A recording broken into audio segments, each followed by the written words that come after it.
Hello, and welcome to another episode of Self-Improvement for Women. I am your host, Hope Long, and I have a wonderful guest today. I'm so excited that you are here. Guys, I want to introduce you guys to Lydia Knorr. She is an expert in the health and wellness industry. She spent 25 years doing that. She's also a co-author of a book called Ignite Your Inner Spirit, and she's also an inspirational speaker and simply an inspirational woman. And I'll let you kind of tell everybody about yourself a little bit. But welcome so much. I'm so excited you're here. I am so thrilled to be here. I just, we spoke prior to this today, and what good energy we have together. So this is going to be fun. Thank you. Yes. So to add to what Hope said, I have 25 years in the health and wellness industry. I worked as a registered dietitian, always, with the motivation to inspire people to live healthier, to make choices for themselves that, supported their physical well-being. And then on the heels of some really pivotal life moments of my own, I discovered a much more broader concept of nourishment and a much more healthy. When I say holy, I mean like in complete wholeness, holistic, healthfully way to live, which is really nourishing your inner well-being. But as I mentioned, it did come on the heels of some wake-up calls in my life. So to kind of give you some background, beyond being a registered dietitian, I remember having a period of time. There's actually a term for it. It's called midolescence, which is essentially adolescence, but in your midlife, where a lot of people start to struggle with, what is my greater life purpose? Why am I here? We know what our day-to-day responsibilities are, what we feel called to do in terms of our careers, our family life, what have you.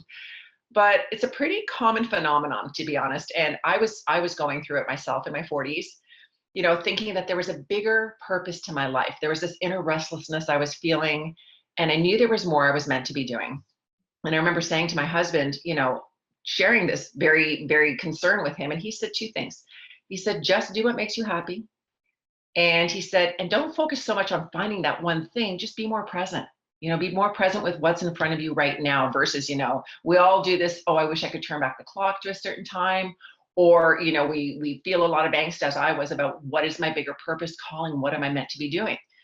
So, I kind of tucked those two things away and said, all right, I get it. I get what he's saying. And I'll figure out how to be more present when I figure out what I need to do to be happy. Like, just your mind you're just going a million miles a minute. And I think it's also how we are wired differently as females, because we're so on everything at once, right? So we just, we don't kind of silo things and say, this is where this belongs in this bucket and this belongs here. We just say, okay, I got to figure it all out. Anyway, so fast forward, and my husband was in a very, very busy career of his own, and he was traveling a ton. And I remember over time watching him. We used to have this check-in point, as I said, good communication. And I also, we'd have this check-in point with each other. Are you happy? Are you good? Are you good? And that's why I think I felt free to have that conversation with him.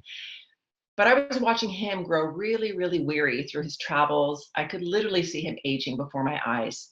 And I remember on one such trip where I was dropping him off at the airport, I remember my heart was super heavy, watching him walk away in my rearview mirror, because I thought he doesn't have the energy for this anymore. And 3 days later, he was going to China. I received a phone call that he had passed away. And he didn't have any prior health issues outside of the fact that I could literally watch him age before my eyes. And I just remember, in the blow of the devastation, something interesting really happened. I mean, obviously, I was very real to the news, and I knew my life was going to shift overnight, now as a widow and a sole parent to 3 daughters who at the time were 11, 14, and 15. But I just remember being overcome with gratitude in those really, really early hours of the news. I just remember feeling such enormous gratitude for what he and I had shared, and the ability to have those conversations and be really open about what was happening for us, and what we were working through, within ourselves, and then, as a couple, to be able to share that and kind of help each other, coach each other through. And I thought to myself, okay, so what's happening here? A few months ago, you were just saying to your husband, you're restless, you don't know what's happening, you need to be doing something more important and meaningful with your life. You don't know what that is. And now, in the face of this devastating news, you are overcome with gratitude. And I knew right then and there something bigger is at work in my life. Pay attention. It was like a wake up call for me to just pay attention. And I really feel, I wasn't able to articulate what that was in the moment, but I really feel that his passing was my spiritual awakening. It was the beginning of a spiritual awakening for me. And so in the months that passed, I started to really, I wanted to covet that. I wanted to explore it more. So I would read books about spirituality and not only to understand the relationship between those who passed on and those who are still here, but really just to get quiet and connect to my inner essence. And I remember one time in particular, it's probably about a half a year after he passed away, just sitting in nature and sitting with my grief and sitting in the quiet of everything. And I sort of lost myself in the moment. And when I snapped kind of back to the present or what was, ahead of me for the rest of my day, I just remember feeling this incredible sense of peace when I got lost in that moment. I think this is why people meditate, because you just get really focused on the present and nothing other than your breath. But I just remember thinking, oh my gosh, this is what he meant. Like really when he said, just enjoy the moment, because that is all you have. But I realized in that moment, I was so peaceful, not just having made peace with what happened, but within myself. And that was the missing piece for me. That was that inner restlessness I was feeling like, what's missing for me? And what was missing was my inner peace. And so then it became, okay, what do I do with this? And, I'd had a great career as a dietitian. I'd had some really great highlights working in media, engaging with people. And that was the sweet spot for me. I knew that I really liked people engagement. I liked, a live audience. And I thought to myself, okay, so what do you need to do to covet this inner peace? You need to bring practices into your life that nourish your inner well-being. And so now the message started to become more about nourishing your inner well-being. What do you need to do to connect your inner essence, to live from that place where you feel grounded and centered and happy on the inside? And that is how Discovering You, Your Own Uniqueness, which is my signature program, was born. And so what I've done with that is I've gone out onto stages. I've been published, as you mentioned, in a book that was an incredible experience. It's called Ignite Your Inner Spirit, which is what happened to me. And I speak about that with people because I think there's just so much value in starting from the inside and working your way out. So it's not just about taking care of your physical well-being. It's about taking care of your entire well-being, your emotional, spiritual, and physical health, so that you can live a wholly, fully healthy existence and feel, not necessarily called to your life purpose, but feel that you're living purposefully. Right, right. And so if you guys are just now tuning in, just a quick recap. Lydia, your story is just insane. A big corporate America doing the thing, but feeling something is missing. Moment of devastation, but complete gratitude and a peacefulness that comes from that. And now your mission is to bring that out of other women. And that's just like the coolest, most humble thing to do as well. I mean, helping other people find their own peace that you have found is just, it's very humble and it's a very noble, project. But the Discovering You program, when we had talked about this the last time, you had said that it's all about shifting and sharing your gifts for the greater good of womankind. And I'd like for you to kind of touch on it a little bit, where like, how can we start to do this now? Like shift our mindset a little bit and, accept ourselves a little bit more, to be who we really are. Super, super good question. I'm going to preface that with one thing, because I'm just going to actually mirror what you just said when you speak about, for the greater good of womankind. I think when you are able to connect with your innermost self and honor it, so really, get in touch with who you are, you will likely find what it is you're meant to do, or at least find a more purposeful way of living your life every day. And I really believe when you do connect with your inner essence, you realize quite easily that we are all here in service of others, right? It's all about connection, and it's all about the lessons we take from our own journeys and then that we can impart. We're all teachers and learners for life. So, it's not about someone is oh, she's gifted and she's meant to be this and be a teacher and help other people. We're all here for that purpose, right? And we all take, we take from our experiences and then we give back. And that's just the whole journey of life. So, it starts though, from a kind of simplifying it down to how do I translate that into working for me? The way I find the uptake is strongest is to coach people on how to align with the things that they value most today. So what I mean by that is that we all are, we all grow up with values instilled in us from our families, from our teachers, from our mentors, from our experiences. We establish a value and belief system, and sometimes we carry those right through our life because they are things that really align with who we are. But when you pay attention to how does this make me feel? Am I in agreement with this? Because some of the things that are taught to us are those things that when we're young allow us to feel a sense of community, belonging, security, acceptance, love, all of that.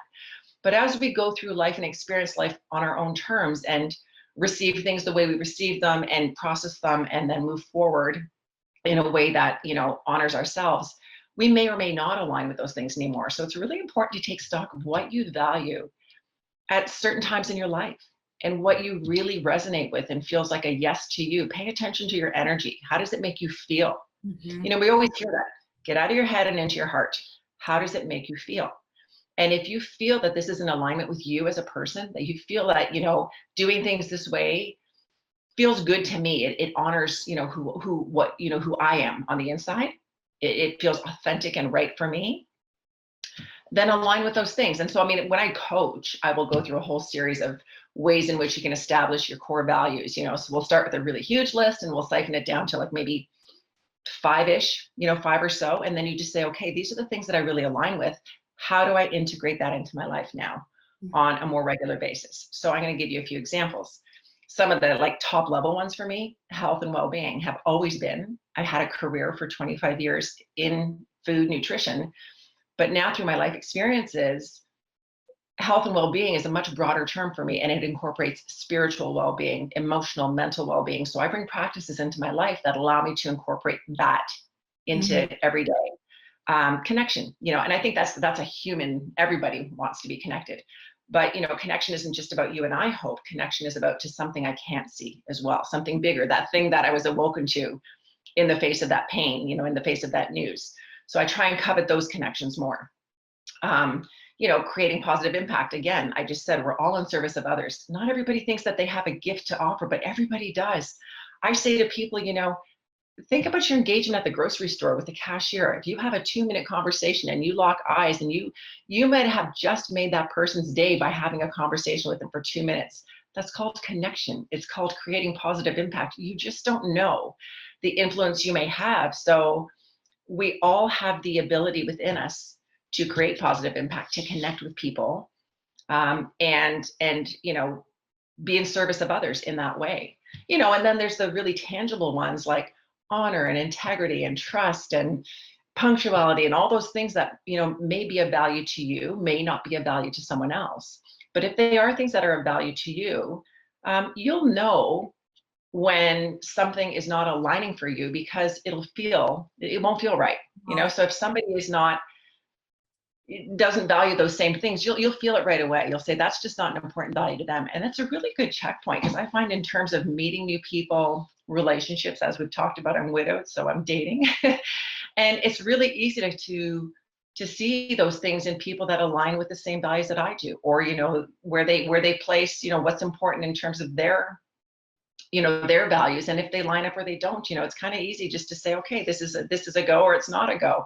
And that's okay. I think we owe it to ourselves to do the things that feel good and honor us, because we're going to show up in the best way possible for ourselves first and then for everyone else if we are healthy. Yes, absolutely. And to piggyback a little bit off of what you said there, knowing if you're aligned or not with your values and your beliefs, when you wake up and you get out of bed, are you excited to start your day? Are you excited for what the day has in store for you? And if you're not, if you're dreading, or if you're like trudging, oh, I gotta take my shower and get ready and da da da da.